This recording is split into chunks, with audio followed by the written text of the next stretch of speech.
시냇가에 살겠네. 아멘. 오늘은 에스겔 13장에서 우리 14장까지의 말씀을 나누도록 하겠습니다.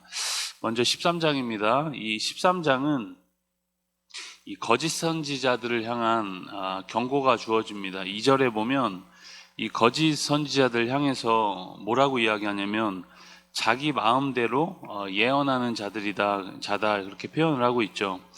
그들에게 화가 있을 것이다 라고 말씀합니다.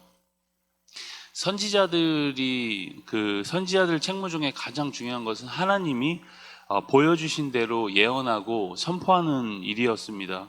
그런데 그들은 아무것도 이제 본 것도 없이 하나님이 보여준 것도 없는데 자기 이제 마음대로 예언을 한다는 것이죠. 사실은 선지자가 아니라 종교 사기꾼이다 이렇게 이야기하는 것이 훨씬 더 맞겠죠. 그들을 향해서 뭐라고 이야기합니까? 우리 4절의 말씀을 같이 함께 읽겠습니다.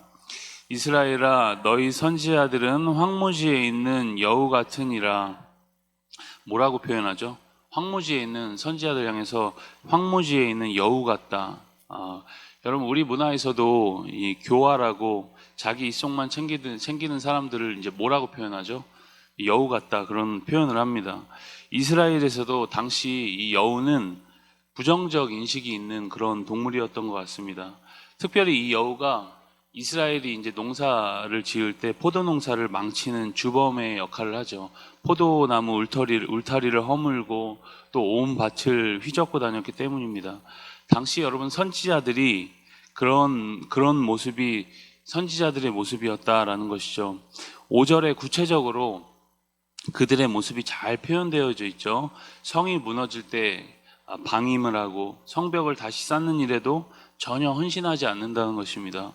오직 자신의 살 길을 위해서 점치고 예언하듯이 그것을 믿게 했던 것이죠.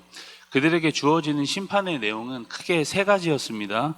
9절에 보면 첫째로 내 백성의 공회에 들어오지 못한다는 것입니다. 완전 이방인 취급을 받게 된다는 것이죠.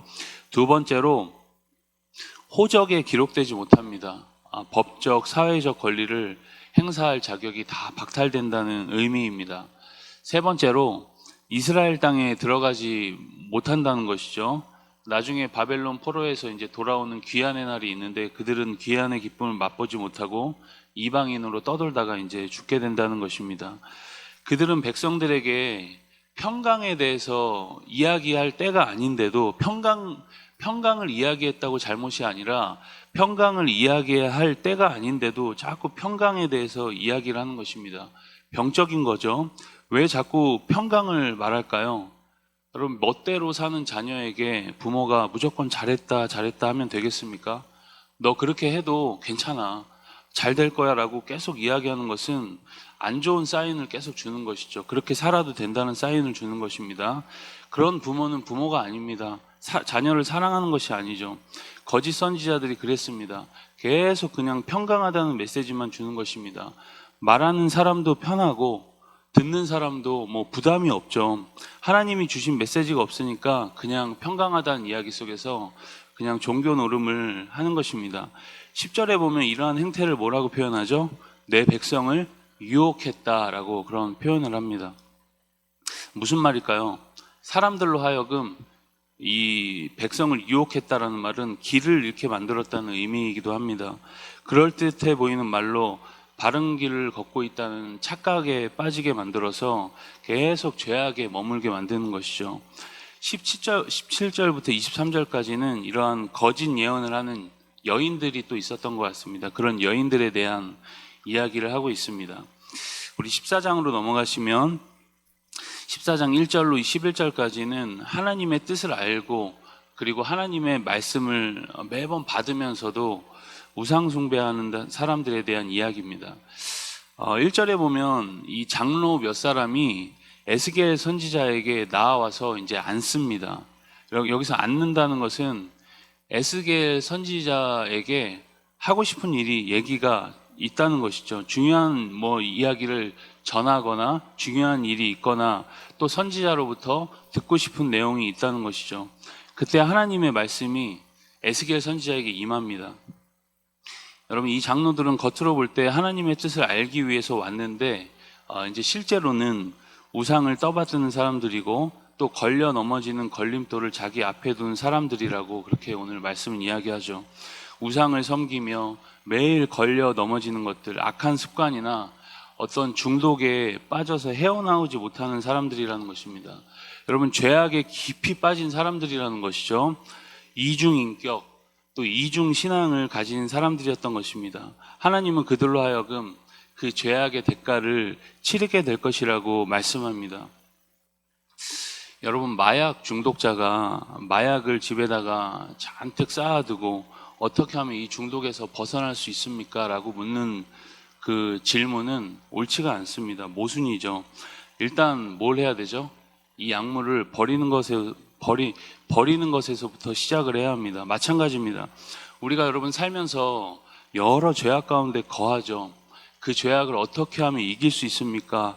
100번 묻는 진지한 물음보다는 빠르게 내가 할 수 있는 실천 행동을 하는 것이 훨씬 더 하나님 앞에서 정직한 것입니다. 여러분, 냄새나는 화장실 안에서 냄새난다고 아무리 이야기해봐야 소용이 없습니다. 빨리 그 화장실에서 나오는 것이 가장 간단하고 빠른 방법이죠.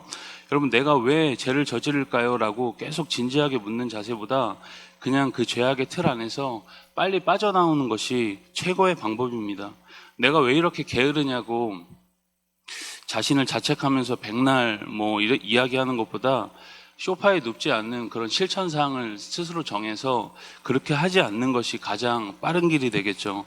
여러분, 죄악도 중독입니다.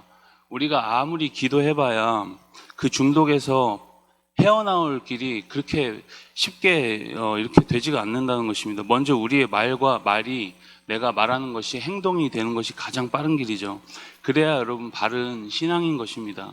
하나님께서는 말과 삶이 완전히 괴리된 사람들을 대적하셔서 표징과 속담거리가 되게 하시겠다는 말입니다. 오늘 말씀이 12절부터 23절은 심판을 행하실 때에도 구원은 개별적으로 이루어진다는 것을 이야기합니다. 심판의 때에 구원받은 세 사람을 소개하는데 노아와 다니엘 그리고 욥이었습니다. 노아는 가장 악한 시대에 하나님께 은혜를 입고 하나님과 동행합니다. 세상이 여러분 악한 중에도 그 악의 대세를 따라가지 않고 하나님의 뜻을 이루어낸 사람 중이죠. 믿음을 굳건하게 지켜낸 사람이었습니다. 다니엘은 유다가 바벨론 포로로 끌려갈 때 1차로 이제 끌려갔던 사람이죠. 그는 바벨론 왕궁에서도 뜻을 정하고 이방 신전에 드린 그 제사 음식을 먹지 않습니다. 왕이 준 음식임에도 거절하죠. 목숨을 걸고 믿음을 지킨 것입니다. 노년에도 끝까지 자신의 믿음을 지킵니다. 종교행위를 하지 말라는 조서가 내려졌음에도 불구하고 그는 늘 하던 대로 예루살렘을 향하여 창문을 열고 하루에 3번 하던 기도를 그대로 합니다. 욥은 온전하고 정직한 동방의 의인으로 평가를 받죠. 악에서 떠난 사람이었고 수많은 고초와 고난에도 끝까지 믿음을 지킵니다. 여러분, 이것이 우리가 추구해야 할 믿음의 삶이다라고 이야기하는 것입니다. 여러분, 아무리 세상이 어둡고 악해도 믿음의 사람은 이러한 때일수록 더 빛을 발한다는 것이죠. 여러분, 하나님은 이러한 어두운 시대에 심판을 행하시는데 이제 여러 모양으로 심판하시죠. 기근과 사나운 짐승 그리고 칼과 전염병. 여러분, 하나님의 심판이 전방위적으로 이제 이루어지는 것을 볼 수 있습니다. 이 14장이 이렇게 이제 마무리가 되죠. 우리 23절의 말씀을 같이 읽겠습니다. 너희가 그 행동과 소행을 볼 때에 그들에 의해 위로를 받고 내가 예루살렘에서 행한 모든 일이 이유 없이 한 것이 아닌 줄을 알리라. 주 여호와의 말씀이니라. 아멘.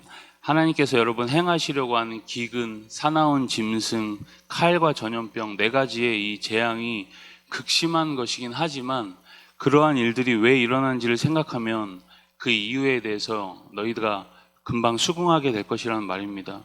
이러한 일들이 다 이유 없이 벌어지는 일이 아니라는 것이죠. 결국 여러분, 우리가 이러한 일들 속에서 하나님의 뜻을 빠르게 분별하고 돌이키는 것입니다. 여러분, 오늘 우리 삶에서 벌어지는 수많은 일들 속에서 하나님의 뜻을 발견하고 우리가 물으면서 오늘도 주님과 동행하는 귀한 날 되시길 주의 이름으로 축복합니다. 우리 에스겔 13장에서 14장 말씀을 경청합니다. 주의 말씀은 내 발의 등이요 내 길의 빛이니이다. 아멘. 제 13장.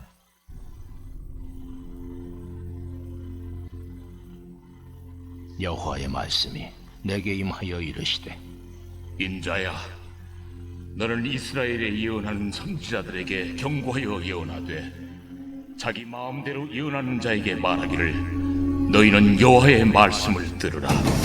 주 여호와의 말씀에 본 것이 없이 자기 심령을 따라 예언하는 어리석은 선지자에게 화가 있을진저. 이스라엘아, 너의 선지자들은